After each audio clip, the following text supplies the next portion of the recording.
নারী নির্যাতনের ঘটনা শক্ত হাতে দমন করতে পুলিশকে নির্দেশ হিমন্ত বিশ্ব শর্মার। করিমগঞ্জ জেলার বিজেপি কর্মীদের সঙ্গে ভাব বিনিময় করতে সীমান্ত শহরে এসে কার্যকর্তা সম্মেলনে যোগ দেন মুখ্যমন্ত্রী হিমন্ত বিশ্ব শর্মা। সম্মেলন শেষে আবর্ত ভবনে মধ্যাহ্ন আহার গ্রহণ করার পর সাংবাদিকদের মুখোমুখি হয়ে মুখ্যমন্ত্রী শুরুতেই ধিঙে সংগঠিত নারী নির্যাতনের কথা তুলে ধরে রাজ্য মহিলা নির্যাতন রোধ করতে পুলিশকে কড়া নির্দেশ দিয়েছেন বলে জানান। পুজোর আগে নয়, উপনির্বাচনের 15 দিন পরেই মন্ত্রিসভা সম্প্রসারণ করার কথা জানিয়ে দিলেন তিনি।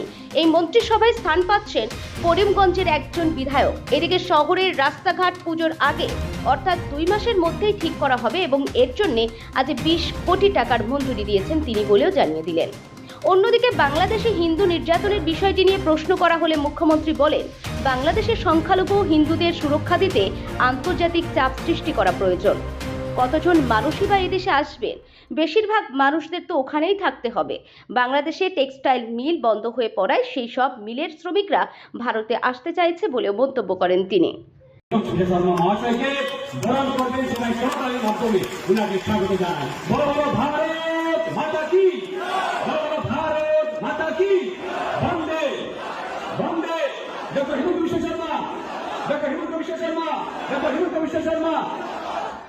ধন্যবাদ।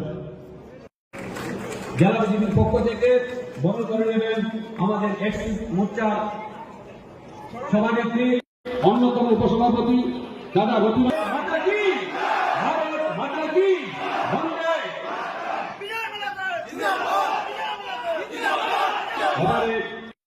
করিমগঞ্জের মাননীয় সাংসদের করিমগঞ্জের সভাপতি এবারে আমি অনুরোধ করছি সবাই করতার মাধ্যমে স্বাগত জানান ভারত মাতা মহাশয়কে। যেভাবে করিমগঞ্জের জন্য সুযোগ করে দিয়েছেন, ভারতবাসীর জন্য সুযোগ করে দিয়েছেন দীর্ঘকাল ধরে, তার জন্য অনেক করে শুভেচ্ছা স্বাগত সবাই করতালির মাধ্যমে ওনাকে স্বাগত জানান। ডক্টর হিমন্ত মিডিয়া চ্যানেলে বিশ্ববিদ্যালয় মহাশয়কে বরণ করে নেবেন শ্রীমতী শান্তা চৌধুরী মহাশয়। ভারতীয় জনতা পার্টি জেলা কমিটির পক্ষ থেকে শ্রীমতী শান্তা চৌধুরী মহাশয়া। আর তারপর এক এক করে পরবর্তীতে আমি অপেক্ষা করবো আমাদের মাননীয় মুখ্যমন্ত্রী ডক্টর হিমন্ত বিশ্ব শর্মা মহাশয় মুখ থেকে শোনার জন্য। ধন্যবাদ। ভারত মাতা কি ভারত মাতা। শ্রীযুক্ত কৃপানাথ মহারাজ এই দলকে যিনি প্রকৃতার্থে মই কোৱা আৰু নোকোৱা কথা নহয়, চেষ্টা মই যিমান পাৰো কৰি আছো, কিন্তু এজন মানুহ কিমান কৰিম, যিমান পাৰো কৰি থাকিছো। স্মাৰ্ট মিটাৰত একো প্ৰব্লেম নাই। স্মাৰ্ট মিটাৰ লৈ যাৰ প্ৰব্লেম আছে সি একেলগে তাৰ ঘৰত মই মেনুৱেল মিটাৰো লগাই দিম, স্মাৰ্ট মিটাৰো লগাই দিম। লগাই দিলে দেখিব ৰিডিং একেই আছে। আজি অখিল গগৈ ডাঙৰীয়াৰ ঘৰত লগোৱা হৈছে। সেইটোকে স্মাৰ্ট মিটাৰ, মেনুৱেল মিটাৰ দুইটা একেলগে লগাই দিলেই মানুহৰ ভুল ভাৱটো আঁতৰি যাব। কাৰণ ইয়াত গণ্ডগোল হ'বই নোৱাৰে। গণ্ডগোল হলেতো ASCBত টকা বেছি আহিব লাগে, আমিতো টকা বেছি পোৱা নাই। কিন্তু গুজৰাটত কিন্তু উইড্ৰ কৰিলে, কিন্তু স্মাৰ্ট মিটাৰত গুজৰাটত উইড্ৰ হ'ব। উইড্ৰ কৰা নকৰাটো ইছ্যু নহয়, ইছ্যুটো হ'ল যে মানুহে বেছি পইচা দিব নালাগে।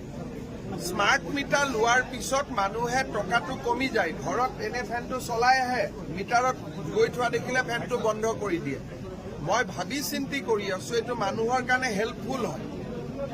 আৰু আজি গুৱাহাটীততো 98% মানুহৰ স্মাৰ্ট মিটাৰ আছে, তাততো কমপ্লেইন অহা নাই। এতিয়া প্ৰথম কমপ্লেইন আহিছিল যেতিয়া আমি মেনুৱেল স্মাৰ্ট দুইটা লগাই দিলো, মানুহে বুজি পালে যে ইয়াত একো গণ্ডগোল নাই।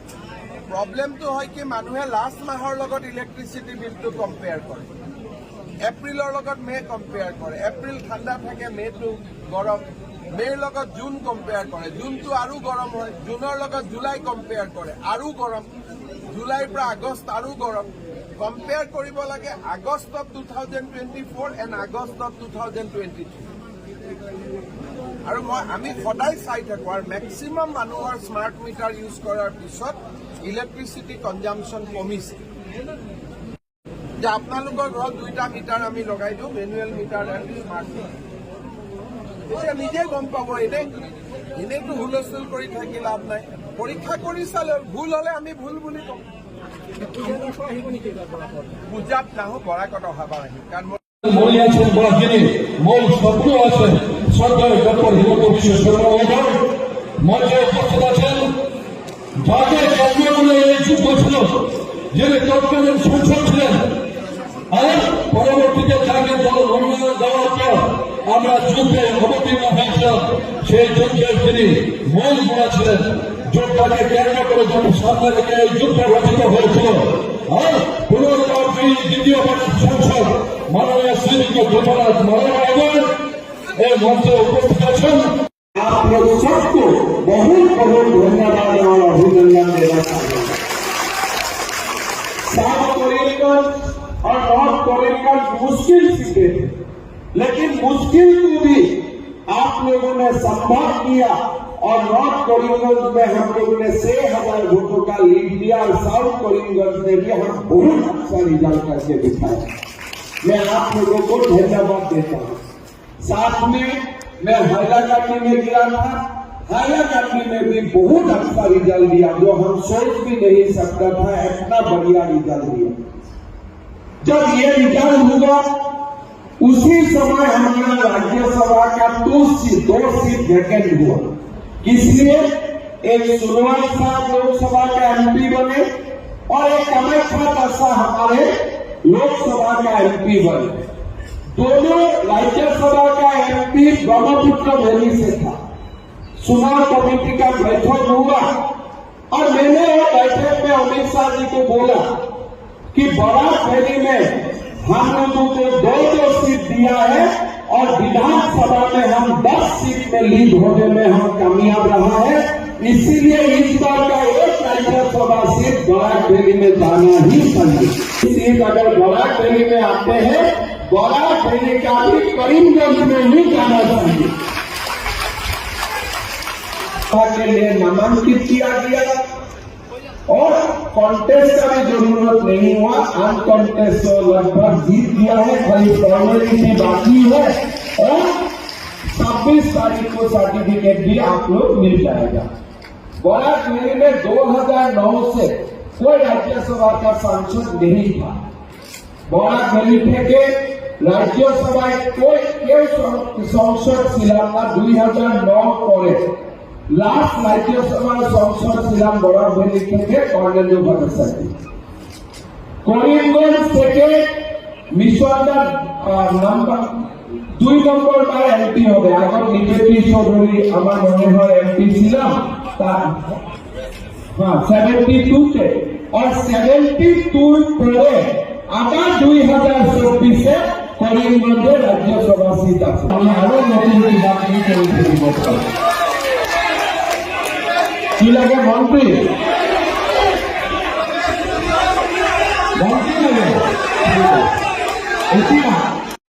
অলপ পিছত মই টুইটত দি আছো। ইয়াতে ডেইলি বেসিক্যালি বাংলাদেশৰ টেক্সটাইল ইণ্ডাষ্ট্ৰিটো বেয়া হৈ যোৱাৰ কাৰণে টেক্সটাইল ইণ্ডাষ্ট্ৰিৰ লগত যিবিলাক এমপ্লয়ী ইনভলভ হৈ আছে তেওঁলোক ভাৰতত সোমাবৰ কাৰণে যত্ন কৰি আছে। আৰু যিমানবিলাক আমি মানুহ ধৰি আছো চবে কৈ আছে যে তামিলনাডুৰ টেক্সটাইল ইণ্ডাষ্ট্ৰিত কাম কৰাৰ কাৰণে আমি সোমাইছো। তেওঁলোকে ত্ৰিপুৰা হৈ কৰিমগঞ্জ হৈ যায়গৈ। গতিকে অসম চৰকাৰে ধৰি আছে, ত্ৰিপুৰা চৰকাৰেও ধৰি আছে, BSFেও ধৰি আছে। যদি আমি 3-4টা গভৰ্ণমেণ্ট ষ্ট্ৰং কাম কৰি থাকো সোমোৱাটো বন্ধ হৈ যাব। बांग्लादेश के हिंदू लोगों को हमारे जो यूरोपियन यूनियन सबका जिम्मेदारी बनता है कि बांग्लादेश सरकार का ऊपर दबाव देना चाहिए और माइनॉरिटीज का सुरक्षा निश्चित करना चाहिए। मेरा विश्वास है प्रधानमंत्री जी उस दिशा में जरूर काम कर रहे हैं। और विभिन्न जगह এনেকুৱা ধৰণৰ ধৰ্ষণ আৰু নাৰীৰ ওপৰত অত্যাচাৰ হৈ আছে।